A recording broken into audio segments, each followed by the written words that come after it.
خرم صاحب بہت بہت شکریہ کہ آپ نے ہمیں ٹائم دیا۔ خرم صاحب سب سے پہلے یہ بتائیں کہ انڈیا کا سفارتی وفد بھی وہاں پر موجود ہے امریکہ میں، آپ لوگ بھی وہاں پر آ گئے ہیں، تو کیا آپ کو نظر آ رہا ہے کہ آپ کے اور انڈیا کے جو سفارتی وفد کے مقاصد ہیں وہ مختلف ہیں؟ کیونکہ ہمیں پتہ چلا ہے کہ انڈیا نے ابھی تک یونائٹڈ نیشنز کی طرف رخ نہیں کیا، لیکن آپ نے دورے کا آغاز ہی وہاں سے کیا، اس کی کیا وجہ ہے؟ جی، یہ سب سے دلچسپ حقیقت ہے جو ہم پہ کل آشکارا ہوئی جب ہم اپنے کام کا آغاز کیا، کہ ہندوستان کشمیر پر جو سیکیورٹی کونسل کے جو ریزولوشنز ہیں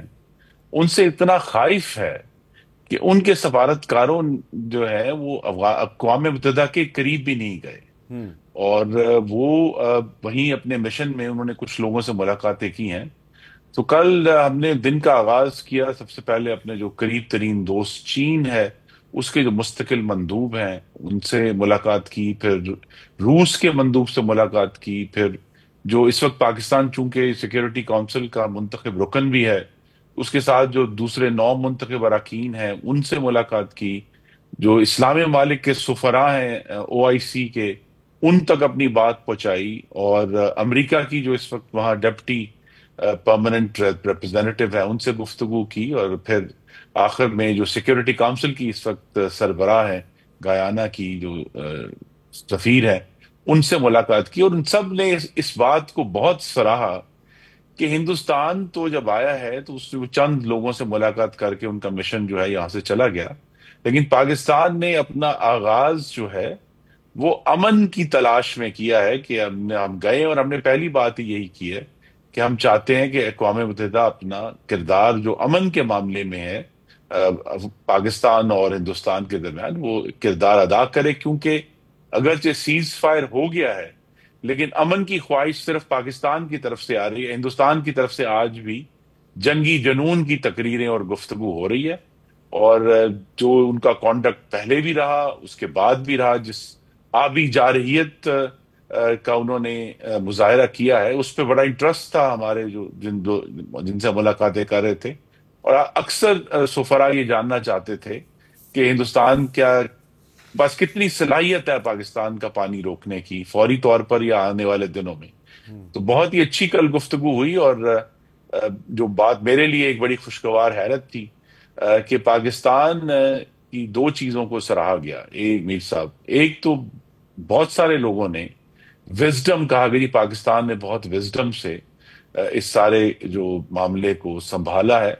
اور دوسرا پاکستان کی جو ٹرانسپیرنسی تھی، یعنی دو الفاظ بار بار سننے کو ملے، وزڈم اور ٹرانسپیرنسی، کہ پاکستان نے جس طریقے سے دنیا کو انفارم کیا، جس طریقے سے حقیقت دنیا پر آشکارا کی، اس کو بھی پوری دنیا میں بہت سراہا گیا ہے۔ تو ہماری جو دانش تھی کہ ہم نے جنگ کی طرف شور نہیں ڈالا، جنگ کے بعد بھی امن کی بات کی ہے، اور پھر دنیا پر جو حقیقت واضح کی ہے، اس کی وجہ سے پاکستان کی سفارتی ساکھ میں ایک بہت بڑا اور اچھا اضافہ ہوا ہے۔ اچھا یہ بتائیں کہ آپ نے ذکر کیا کہ آپ گیانا کی جو ڈپلومیٹک ہیڈ ہیں UN میں، آپ نے ان سے بھی ملاقات کی ہے، لیکن دوسری طرف انڈیا نے گیانا میں پورا ایک ڈیلیگیشن بھیجا ہے۔ وجہ اس کی یہ ہے کہ گیانا بھی جو ہے وہ سیکیورٹی کونسل کا ممبر ہے اور اس کی ایک اہمیت ہے۔ انڈیا نے تو گیانا میں اپنا ڈیلیگیشن بھیجا ہے، آپ نے صرف ان کے ڈپلومیٹک مشن کے چیف سے ملاقات کی ہے نیو یارک میں، کیا اس سے آپ کو فرق نہیں پڑے گا؟ جی نہیں، گیانا اس وقت سیکیورٹی کونسل کی جو سربراہی ہے وہ ہر مہینے تبدیل ہوتی ہے۔ جی اس مہینے گیانا کی باری ہے تو لہٰذا ہم نے ان کی جو بطور صدر سیکیورٹی کونسل ان سے ملاقات، اور آپ کے ناظرین کے لیے بڑا دلچسپ ہوگا کہ انہوں نے ہمیں بڑی بھرپور دعوت دی، اچھا کہ بہت اچھا کیا کہ ہم اقوام متحدہ میں آئے ہیں، لیکن اگر پاکستان کو کوئی وفد گیانا بھی جانا چاہے تو نکال جی ہم آپ کا بہت اچھا استقبال کریں گے اور آپ کی بات سنیں گے۔ اچھا اب یہ بتائیں کہ انڈیا نے جو زیادہ شور مچایا ہوا ہے کہ جی پاکستان جو ہے وہ ایک ٹیرر سپانسرنگ سٹیٹ ہے اور پہلگام میں پاکستان نے ٹیررزم کی ہے، تو جن ملکوں کے ڈپلومیٹس کے ساتھ آپ کی ملاقات ہوئی ہے انہوں نے پہلگام کے واقعے پہ آپ سے پوچھا کچھ؟ جی نہیں، پہلگام تو کسی ریکارڈ میں ہی نہیں ہے، اور چونکہ ہندوستان اس میں کوئی بھی پاکستان کا تعلق ثابت نہیں کر سکا تو کسی نے تو پہلگام کا لفظ بھی نہیں ہمارے سامنے بولا۔ یہ اچھا ضرور کہا گیا کہ جی جو ہے جو پرانے ایشوز تھے کہ پاکستان کو، اور اس میں امریکہ کی طرف سے زیادہ کنسرن آیا کہ جی جو پرانی ٹیررسٹ آرگنائزیشنز ہیں ان کا پاکستان سے معاملہ ختم کیا جائے. ہم نے کہا جی ہم نے ختم کیا ہے، لیکن اگر آپ کے پاس کوئی ثبوت اور شواہد ہیں کن لوگوں کے درمیان کے معاملے میں، تو ہم اس پر بالکل ایکٹ کرنے کے لیے تیار ہیں. یہ وہ پاکستان نہیں ہے جو شاید ہندوستان دنیا کے سامنے رکھنا چاہ رہا ہے. اور ہم نے یہ بھی کہا کہ یہ وہ ہندوستان بھی نہیں ہے جو دنیا سمجھتی تھی کہ جی بڑی پلورلسٹ اور سیکولر ریاست ہے.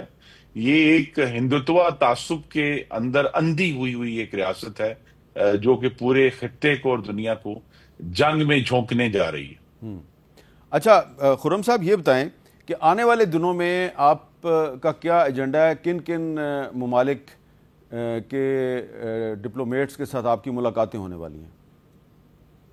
جی میری صاحب، ابھی چونکہ میری آپ سے گفتگو ہو رہی ہے ابھی تو نیو یارک میں صبح ہے، تو ہم نے ابھی اپنے دن کا آغاز کرنا ہے. آج ہماری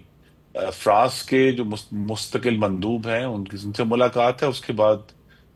دو بڑی اہم انگیجمنٹس ہیں، ایک سیکرٹری جنرل کے ساتھ اینٹونیو گوتیرس کے ساتھ، اور اس کے بعد جو اقوام متحدہ میں پورا ایک میڈیا سینٹر ہے وہاں ہم اپنا کیس جو ہے وہ بین الاقوامی میڈیا کے سامنے رکھیں گے. یہ جو نیو یارک میں 2 دن تھے، یہ تو بین الاقوامی طور پہ جو ملٹی لیٹرل ایک یو این فوکسڈ وزٹ ہے، اور کل سے ہم واشنگٹن میں اپنی سفارتکاری کا آغاز کریں گے، کیونکہ وہاں جو صدر ٹرمپ نے گفتگو کی ہے ثالثی کے حوالے سے، دونوں ممالک کو ساتھ بٹھانے کے حوالے سے، اس کی ہمیں یادداشت بھی کروانی ہے. اور اس کے اوپر جو ہے وہ ضرور ہم چاہیں گے کہ امریکہ کی طرف سے کوئی پیش رفت ہو، تو لہٰذا ہم وہاں ان کا جو اسٹیٹ ڈپارٹمنٹ ہے اور ان کے مختلف کیپٹل ہل کے اوپر جو ان کے منتخب براکین ہیں، سینیٹرز، کانگریس مین، ان کی کمیٹی سے ملیں گے، کچھ تھنک ٹینک سے ملیں گے، اور انشاءاللہ میڈیا سے بھی انٹریکٹ کریں گے واشنگٹن میں. یہ بتائیں کہ جو انڈیا کا ڈپلومیٹک مشن ہے اس کے سربراہ جو ہیں ان کا تعلق اپوزیشن پارٹی کانگریس سے ہے، ششی تھرور. آپ کا جو ڈیلیگیشن ہے وہ بظاہر وہ صرف ایک سٹیٹ کا ڈیلیگیشن ہے، پارلیمنٹری ڈیلیگیشن نہیں ہے، اس میں اپوزیشن کا کوئی نمائندہ شامل نہیں ہے. لیکن آپ کو لگتا نہیں ہے کہ آپ سے یہ سوال ہو سکتا ہے خاص طور پر میڈیا کی طرف سے، کیونکہ جب آپ میڈیا کے ساتھ انٹریکشن کریں گے وہاں پہ انڈین جرنلسٹ بھی ہوں گے، وہ آپ سے سوال کریں گے جی کہ بھارت کا جو ڈیلیگیشن ہے اس کی تو سربراہی جو ہے وہ اپوزیشن کے پاس ہے، تو آپ کے ڈیلیگیشن میں تو کوئی اپوزیشن کا بندہ ہی نہیں ہے، تو کوئی پرابلم نہیں ہوگی آپ کو؟ جی نہیں، ہم واضح ہے کہ یہ ایک سفارتی مشن ہے جس میں 4 سابق وزرائے خارجہ، 4 سفراء، 2 سابق سیکرٹری خارجہ جو ہیں اس کے رکن ہیں. تو یہ تو ایک سفارتی مشن ہے جو اسینچلی پاکستان کی جو آنے والی سفارتی مہم ہے اس کی بنیاد رکھ رہا ہے. تو انشاءاللہ جب اس کے بعد جو ہم سبق سیکھیں گے اس سارے وزٹ کے بعد، جس طرح میں نے کہا ہمیں ایک بڑی خوشگوار حیرانی ہوئی کہ دنیا نے ہماری دانش اور ٹرانسپیرنسی کو سراہا ہے، تو اس کے جو جب ایک ریفائنڈ نیریٹو دے کر اگلے چند ماہ میں پارلیمانی وفود پوری دنیا میں جائیں گے، اور جس میں اپوزیشن کی بھی نمائندگی ہوگی. اچھا، اپوزیشن کی نمائندگی ہوگی جو پارلیمانی جی ڈیلیگیشن ہے؟ جو پارلیمنٹری ڈیلیگیشن جائیں. اچھا یہ بتائیں خرم صاحب کہ الٹیمیٹ ٹارگٹ کیا ہے؟ یہ جو اس وقت آپ کا جو ڈیلیگیشن ہے اس کا الٹیمیٹ ٹارگٹ کیا، آپ نے اچیو کیا کرنا ہے؟ جی الٹیمیٹ ٹارگٹ یہ ہے کہ دنیا کو اس بات پر قائل کرنا ہے، جس کا بھی جو ایکچول میکنزم ہے وہ اس پر ہم سوچ رہے ہیں کہ سب سے پہلے تو وہ انڈس واٹرز ٹریٹی کے اندر واپس آئے، جو بھی ایشوز ہیں وہ گفتگو سے حل کرے. کیونکہ اگر انڈس واٹرز ٹریٹی کا معاملہ حل نہیں ہوتا تو پھر آج نہیں تو ہم چند سال بعد دوبارہ جنگ میں جائیں گے. تو وہ سب سے اس وقت ایشو جو ہے. دوسرا ایشو یہ ہے کہ ہندوستان کو اس پر بھی ایک بڑی بڑی بھرپور سفارتکاری چاہیے. یہ جو انہوں نے کہا ہے کہ جی ہمیں تو جنگ کرنے کے لیے کوئی ثبوت نہیں چاہیے، ہمیں جو ہے وہ جب ہم چاہیں گے ہمارے کو ٹیررزم ہوگا تو ہم ملٹری ایکشن کریں گے. تو یہ دنیا پر واضح کرنا ہے کہ یہ جو ہندوستان، اور یہ میں جو حوالہ دے رہا ہوں وہ نریندر مودی کی جو جنگ کے فوراً بعد والی تقریر ہے، انہوں نے 4 اصول وضع کیے تھے جو کہ بالکل ہی مضحکہ خیز ہیں کیونکہ وہ جنگ کی طرف لے کر جاتے ہیں. تو دنیا کو یہ سمجھانا ہے کہ اگر ہندوستان یہ سمجھتا ہے کہ اس نے وہ ایک کوئی گریٹ پاور ہے یا اس نے کوئی سپر پاور بننا ہے، تو سب سے پہلے اس کو جو بین الاقوامی قوانین ہیں ٹھیک ہے. اور طریقہ کار ہیں ان کے اوپر عمل درآمد کرنا ہوگا. اور یہ جو ایک جوہری جنگ ہے، یہ کتنا بھیانک ایونٹ ہے جس کے بارے میں سوچا بھی نہیں جا سکتا، لیکن ہندوستان اس معاملے میں انتہائی درجے کی غیر ذمہ داری کا مظاہرہ کر رہا ہے. تو یہ دونوں چیزیں جو ہیں، اس کے لیے ہمیں سفارتی پریشر درکار ہے کہ ہندوستان اپنی اچھا اس خرم صاحب، جو جنگی جنون ہے اس سے پیچھے ہٹے اور انڈس واٹر ٹریٹی میں واپس آئے.